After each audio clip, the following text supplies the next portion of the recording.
यानंतर बघूया नाशिक मधलं एक ब्रेकिंग बातमी आहे। नाशिक महापालिका निवडणुकीसाठी राजकीय चित्र काय असेल हे आता स्पष्ट होऊ लागलेलं आहे।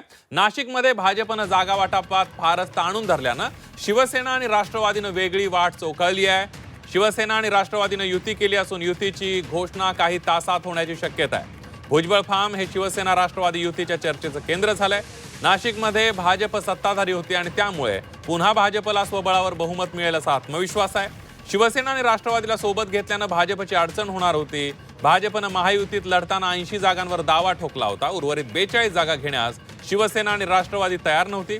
आता शिवसेना राष्ट्रवादीनं स्वतःची वेगळी चूल मांडण्याचा निर्णय घेतला आणि त्यामुळे भाजपला सर्वच्या सर्व 122 जागा लढता येणार आहे। महाविकास आघाडीनं नाशिकमध्ये जोरदार मोर्चे बांधणी केली आहे। नाशिकमध्ये शिवसेना उद्धव बाळासाहेब ठाकरे पक्ष मनसे हे मोठ्या भावाच्या भूमिकेत असणार आहेत, तर राष्ट्रवादी शरद पवार पक्ष आणि काँग्रेस हे छोट्या भावाच्या भूमिकेत असण्याची शक्यता आहे।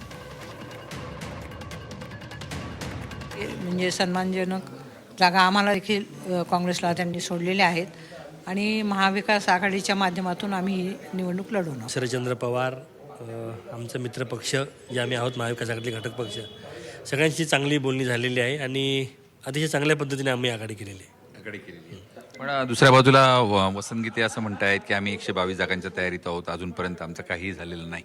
आता आमचं आज बैठक झाली आमची आणि त्यापैकी आम्ही जे आमचं एकमध्ये ठरलं ते आम्ही केलं आहे बरोबर।